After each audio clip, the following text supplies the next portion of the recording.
Hola, buenas. Hoy vengo con un consejo de derecho de familia.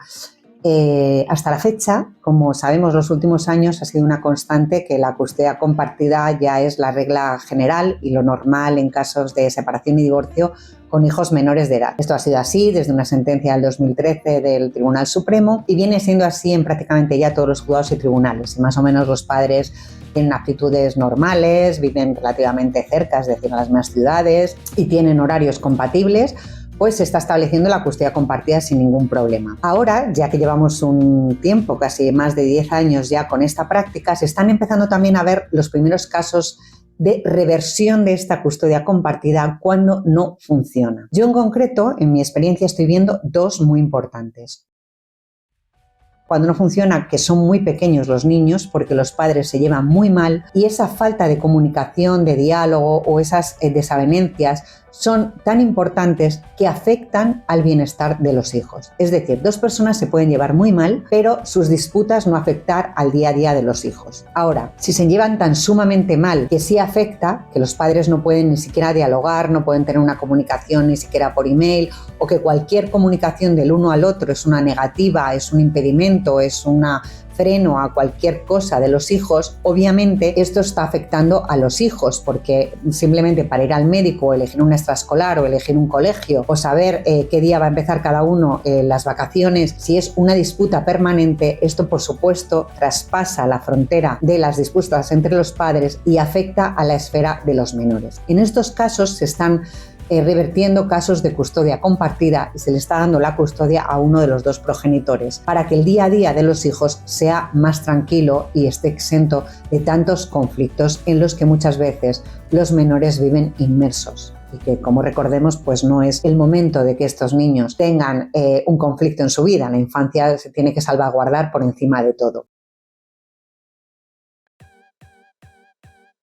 Otro de los casos que estoy viendo es ya de los menores cuando son más mayorcitos, pues estas custodias se fijaron cuando tenían 4 o 5 años y ahora ya tienen 11, 12, 13, empieza la adolescencia y son ellos mismos los que deciden que no quieren vivir en dos casas. No es que sea la inmensa mayoría, al revés, es una minoría, pero está habiendo casos y no hay que olvidar nunca que a partir de los 11 años los niños tienen derecho a ser escuchados. Vamos, tienen derecho a ser escuchados siempre, pero el tribunal ya no tendrá que acudir al equipo psicosocial, sino que podrá hacer lo que se llama la exploración del menor. Deben de ser niños que tengan madurez suficiente, que incluso a veces es incluso antes de los 11 años, y bueno, pues ver un perfil de un niño o una niña que más o menos viene en el colegio, que no tiene problemas en sus relaciones sociales y que son niños que se pueden expresar. Ellos entrarán solos, estarán fuera sus padres y los abogados de sus padres y tanto el juez o la juez o el fiscal o la fiscal le van a hacer una serie de preguntas, entre ellas si alguien les ha dicho lo que tienen que decir, es decir,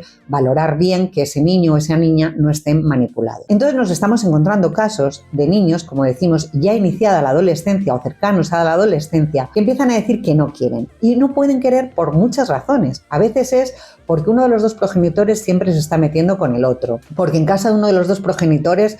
pues se les trata de una manera distinta, más arisca o de otras formas que a lo mejor a los hijos pues no les gusta, porque no viven en la misma zona y hay tal distancia que sus relaciones sociales se están viendo muy afectadas, porque uno de los dos padres siempre delega el cuidado a lo mejor en abuelos o en terceros, en sus nuevas parejas, pero realmente el padre o la madre no están con ellos. En fin, hay distintas circunstancias por las que esos menores que ya tienen, como digo, suficiente juicio, que tienen madurez, deciden voluntariamente decirle a su padre o a su madre que quieren hablar con el juez porque esta situación la quieren cambiar. En cualquiera de los casos, nosotros siempre, salvo en el primero que os he contado, que los padres se lleven muy mal y no pueden ni hablar, pues lógicamente acudir a una mediación pues va a ser imposible, ¿no? Porque no pueden hablar ni de lo básico de los hijos, pues no van a querer ir a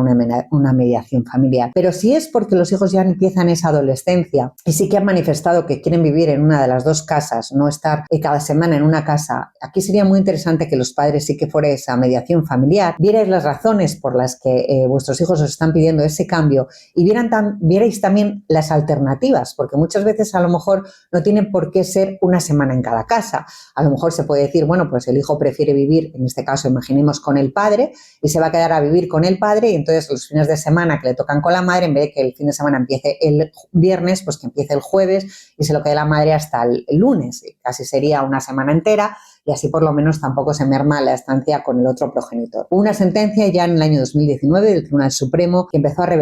revirtió ya una custodia compartida porque un menor había solicitado su preferencia a vivir con su padre en este caso y el menor no estaba influenciado ni manipulado, y las razones que dieron pues el tribunal las entendió como razonadas y aceptables, y como decimos, los niños tienen derecho a ser escuchados y también se tiene que tener en cuenta.